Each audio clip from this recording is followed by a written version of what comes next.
Господин Гошев, честитки за освоениот мандат во наредниве 4 години како пратеник од владеачката ВМРО ДПМН.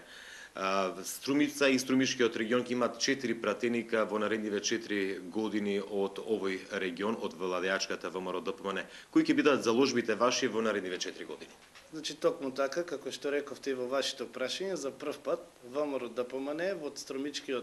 Струмица има тројца пратеници и уште еден представник од општината Ново село, значи четворица пратеници од Струмичкиот регион. Ние како пратеници на владеачката партија, на победничката партија на последните избори, ќе се залагаме за реализација на сите проекти кои што беа ветени за време на предизборната кампања и кои што беа внесени во нашата програма, односно во манифестот за реформи и развој. Рековме дека 4 пратеника сте од Струмичкиот регион, од ВМРО ДПМН владеачката партија, како пратеници од овој регион, како авторитети, ќе се залагате ли за подоброто утре на граѓаните од овој регион? Значи, покрај исполнувањето на сите проекти законски, кои што беа предвидени во нашата програма и кои се однесуваат за доброто на сите граѓани на Република Македонија, ВМРО ДПМН е единствена партија која што за 3 изборни циклуси излегува со конкретни проекти и рокови за нивна реализација. Од тие конкретни проекти имаме неколку значајни проекти кои што се однесуваат за подрачјето на целиот Струмички регион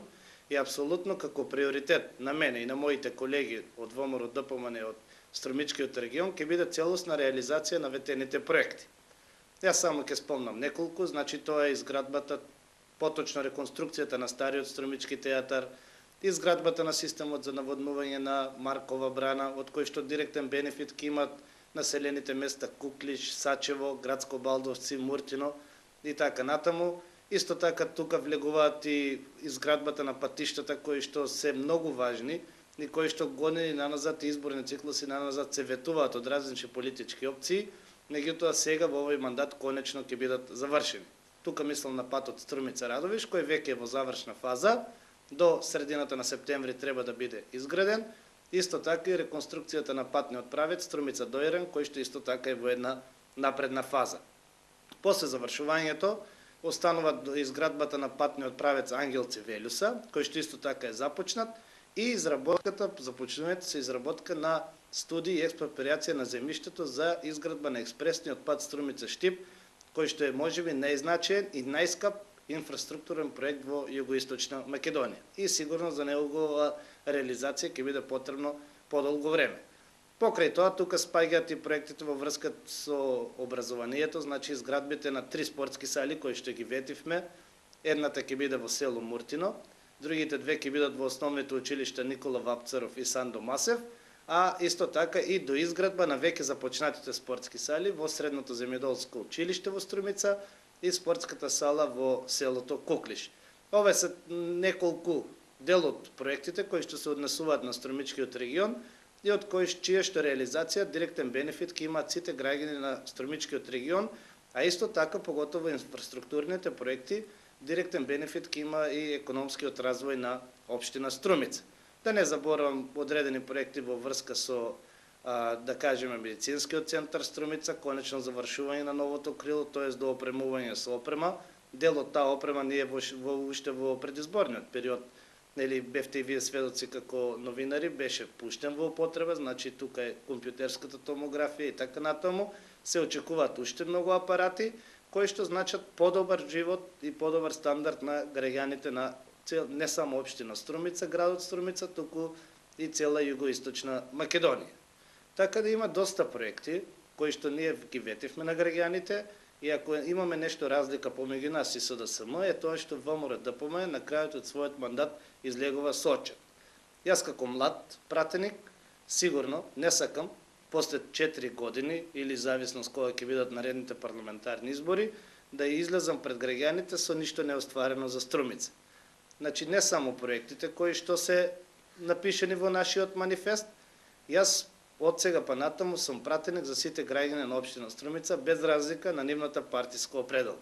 Сите нивни иницијативи, проекти, проблеми кои што тие ги имаат, јас сум отворен за средби, контакти и било каква помош од моја страна секојаш ќе им биде пружена. За таа цел Наскоро, значи некаде во месец септември, планираме заедно со моите колеги од ВМРО ДПМН да отвориме пратеничка канцеларија, која што ќе биде отворена за сите граѓани без разлика на нивната партиска определба и граѓаните кои што не се партиски определени. Се со цел да помогнеме колку што можеме со нашиот авторитет во Собранието на Република Македонија за подобар живот на сите граѓани од општина Струмица. Господине Гошев, доколку има издржани проекти кои што доаѓаат од локалните самоуправи, општина Струмица, Василево, Босилово и Новосело, како авторитети во парламентот, ќе лобирате ли да се реализираат тие проекти во интерес на граѓаните од Струмичко? Јас како пратеник на ВМРО ДПМН од Струмичкиот регион, значи тука не влегува само општина Струмица, добро рековте и вие, тука се и Босилово, Новосело, Василево, заедно со сите други мои колеги, не само од ВМРО ДПМН, јас ќе очекувам поддршката и од тројцата колеги од СДСМ од Струмичкиот регион, дека проектите кои што се однесуваат за граѓаните на Струмичкиот регион, апсолутно од сите нас 7, а тоа не е занемарлива бројка, значи голема бројка, од скупно 123 пратеници, ако земаме дека и пратеник од Европа, од диаспората, исто така од Струмица, значи веќе одеме на 8 пратеници од Струмичкиот регион, ќе имаме еден консензус и ќе имаме еден заеднички став во врска со одредени проекти кои што се однесуваат за доброто на граѓаните на целиот Струмички регион. Ние ќе имаме потешката задача, бидејќи сме нормално пратеници од влајачката партија, меѓутоа и колегите од опозицијата исто така може да дадат свој допринос во врска со лобирањето околу одредени заеднички проекти, дали ќе биде тоа со локалната самоуправа или преку владата на Република Македонија, меѓутоа кои што се однесуваат за доброто на сите граѓани без разлика на нивната партиска определба. Господине Гошев, јас ви благодарам на оваа кусо интервју и ви посакувам многу успех во наредните 4 години.